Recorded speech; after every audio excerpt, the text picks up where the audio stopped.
Red book కోసం పోలీసులు పనిచేస్తే తప్పేముందని మంత్రి నారా లోకేష్ ప్రశ్నించారు. చట్టవిరుద్ధంగా పనిచేసిన వారిని వదిలిపెట్టబోమన్నారు.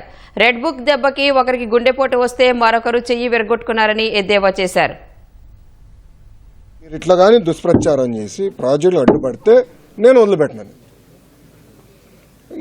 పాపం ఒకటి గుండెపోటు వచ్చి ఇంకోటి చెయ్యి విరగొట్టుకున్నాడు కదా రెడ్ బుక్ దెబ్బకి. అవుతాయి అన్నీ. అవునండి, ఎందుకు పని చేయకూడదండి? ఎందుకు పని చేయదండి? రెడ్ బుక్లో ఏముంది? ఎవరైతే చట్టాన్ని ఉల్లంఘించి ప్రజల్ని కార్యకర్తలను ఇబ్బంది పెట్టారో వాళ్ళని వదిలిపెట్టనన్నాను. అంటే వాళ్ళు చట్టాలు ఉల్లంఘించినట్టే కదా. చట్టాలు ఉల్లంఘించిన వాళ్ళపైన యాక్షన్ తీసుకున్నాం. అదే రెడ్ బుక్. యాక్షన్ తీసుకుంటాం, దాంట్లో ఎలాంటి డౌట్ లేదు. ఇది రాజారెడ్డి రాజ్యాంగం కాదండి. గేట్లకి తాళాలు కడతాం, ఏం తప్పు చేయనోడి పైన దొంగ కేసులు పెడతాం. అలా ఎప్పుడు చేయలేదు.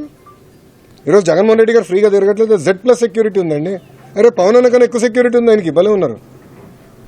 పవన్ అన్న కన్నా ఎక్కువ సెక్యూరిటీ ఆయనకు ఉంది. పవన్ అన్న classification Z category, Jaganmohan Reddy గారికి Z+.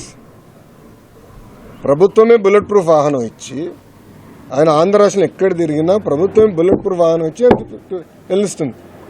ఏనాడు ఆయన గేటుకి మేము తాడు కట్టలేదే.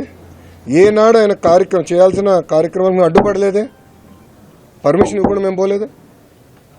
ప్రభుత్వం చాలా క్లియర్. ప్రజాస్వామ్యంలో ఆయన చెప్పాల్సినట్టు చెప్పుకోనివ్వండి. దాన్ని ఎట్లా తిప్పుకొట్టాలో మాకు తెలుసు.